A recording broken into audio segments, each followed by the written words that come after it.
It's that time of year again, a time where the role-playing community at large is asking the singular question: what horror one-shot game can I play with my table on Halloween night? There are many good answers, but what about the original Halloween horror one-shot? I'm talking, of course, about I-6, Ravenloft, Tracy and Laura Hickman's yearly tradition, the first appearance of Count Strahd von Zarovich, the first vampire.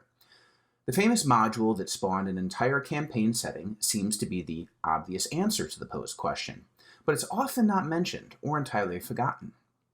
Why? Is it simply too old? Are there better alternatives these days? It was ranked as the second greatest module of all time by Dragon Magazine in 2004, but the module was written decades ago. Perhaps it's the price. For less than $5 for a PDF, one could assume there's not a lot here that's worthwhile. If any of the above assumptions were holding you back, dear listener, I'm pleased to say that you're incorrect. Like most of the classic TSR modules, Ravenloft utilizes an outer cover with an interior printed booklet. However, this adventure actually has two outer covers, both done in full color. The front of the first has an art piece depicting Count Strahd glaring down at his lands from a high perch within his castle, and provides some information about the module: who wrote it, how many players it was designed for, and what their characters' levels should be. The rear is rather plain, but it does set the mood with some flavor text. Under raging storm clouds, a lone figure stands silhouetted against the ancient walls of Castle Ravenloft. Count Strahd von Zarovich stares down a sheer cliff at the village below. A cold, bitter wind spins dead leaves about him, billowing his cape in the darkness. Lightning splits the clouds overhead, casting stark white light across him. Strahd turns to the sky, revealing the angular muscles of his face and hands. He has a look of power and of madness. His once handsome face is contorted by a tragedy darker than the night itself. Rumbling thunder pounds the castle spires. The wind's howling increases as Strahd turns his gaze back to the village. Far below, yet not beyond his keen eyesight, a party of adventurers has just entered his domain. Strahd's face forms a twisted smile as his dark plan unfolds. He knew they were coming, and he knows why they came, all according to his plan. He, the master of Ravenloft, will attend to them.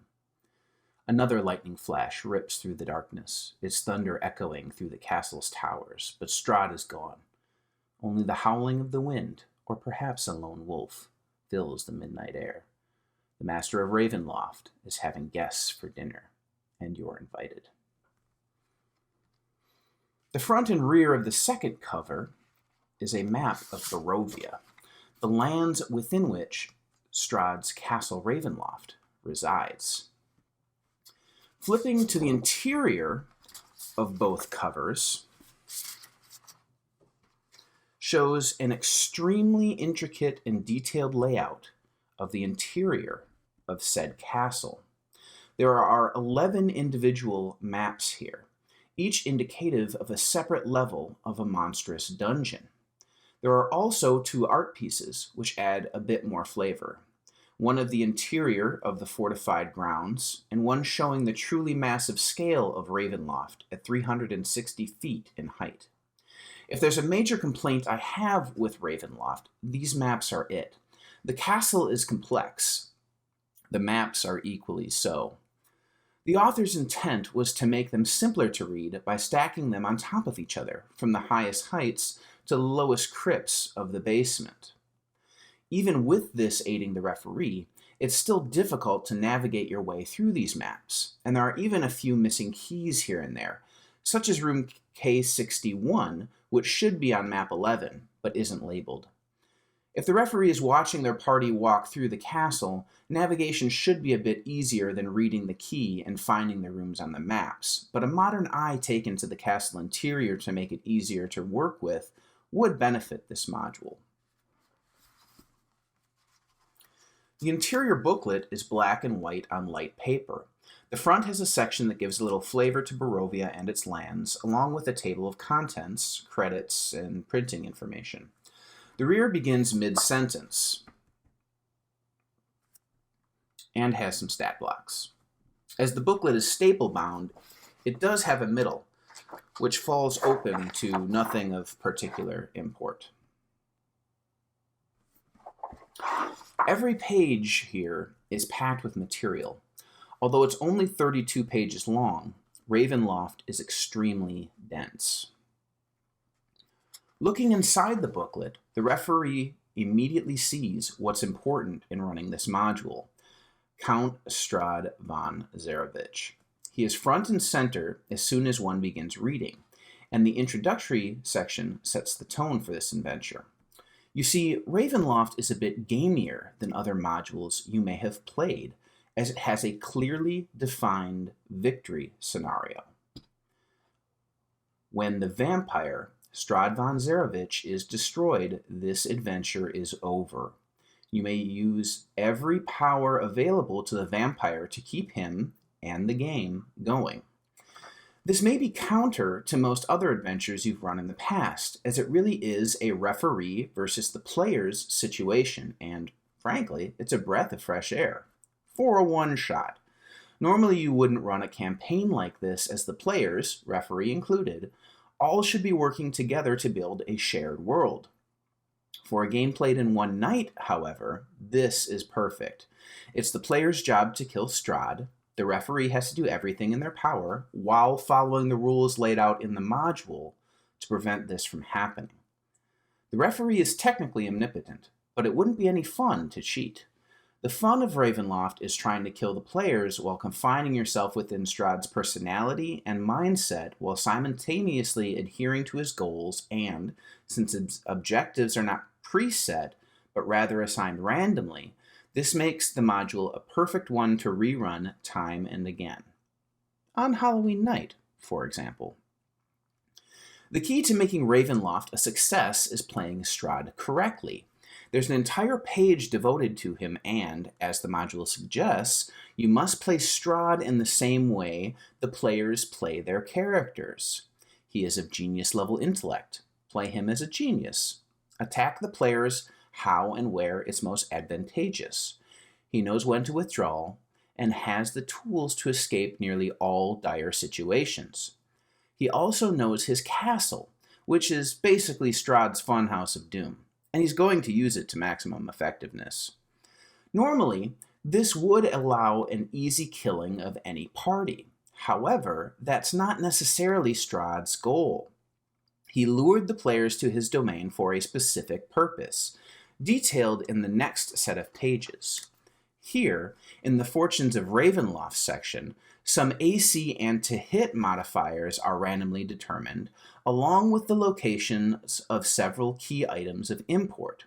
The Holy Symbol of Ravenkind, an item that makes short work of any vampires. The Hilt of the Sun Sword, a magical sword that specializes in killing vampires.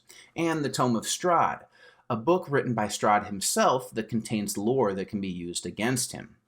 In addition to these items, the location where Strahd can always be found is generated, along with, most importantly to the referee running the vampire, his goals. See, simply killing the players would be too easy for Strahd. To make the game fun for everyone, adhering to the vampire's goals is essential, and the best part of playing him.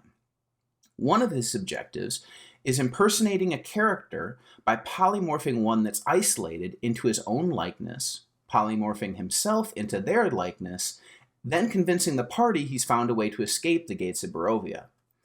Other goals include interrogating a party one by one in the hopes one of them is carrying an item he needs to complete a ritual, winning the heart of his love Irina Quiliani by charming the party into attacking her, or having the party find the Sun Sword for him. If these motivations don't seem interesting to you, or you've played them before, swap them out, make them your own. Even as written, there's plenty here to get inspired by. Next, Ravenloft goes into the lands of Barovia, with lots of flavor text, background information, and encounter tables. Then proceeds into some planned encounters. It starts with a tavern scene used to set the mood and get the players moving. then dives into the various labeled sections on the Lands of Barovia map. Lots of lore is hidden throughout this area, much of which can guide the players to things that may aid them in their inevitable encounter with Strahd. However, if they dally for too long, the vampire doesn't sit idle. He and his minions harass the party to get them progressing along towards his castle. The rest of the module is the eponymously named castle with some appendices. With the tools provided, running this module is a rather simple endeavor, but playing it as a one-shot will require some forethought, preparation, and buy-in from your players. Start by being goal-oriented. Tell the players the victory scenario. They win when they kill Strahd. Tell them that your job is to not let this happen and that you'll not be pulling any punches. You'll be running Strahd to the best of your ability while still staying within the rules of the module. Remind them of the time requirement. This is going to be played in one session. To set the mood, perhaps set a timer for midnight on Halloween morning. They lose if they don't succeed before the bell tolls. Mention the castle is a vast dungeon. It'll be nearly impossible to clear everything, so they need to stick to trying to achieve their goals. Inform them they can run away from encounters if they need to, and that they should leverage their meta-knowledge of vampires. Bringing clerics is a good idea. Wooden stakes through the heart kills them. Mirrors don't show their reflection, etc. Do mention that some of this knowledge may be true, but some may be old wives' tales. Have the players think of this as a roguelike. They can learn lore and map parts of the dungeon, and even if they don't win, still enjoy the journey. There's plenty of fun encounters to engage with, traps to foil, puzzles to solve, and endings to discover if they don't put an end to Strahd. Of course, don't reveal that the good ending requires Irina to be in the party. Finally, offer them an olive branch. Any knowledge they gain and any material they create, they're free to reuse when you run the module for them again. Next Halloween. It's easy to see why Ravenloft is so highly regarded. It's well produced, incredibly dense, and has an amazing dungeon for the players to explore. There are hidden things to find and a wealth of lore for the players to uncover. While not traditional in execution, there's a lot of fun for a group of people to find within these 32 pages, and it's a shame that more modules don't emulate its one-shot format of players versus referee.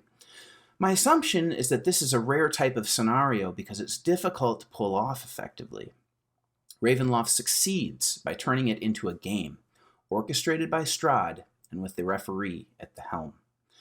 With a few modern mapping and layout tweaks, this would be the perfect adventure.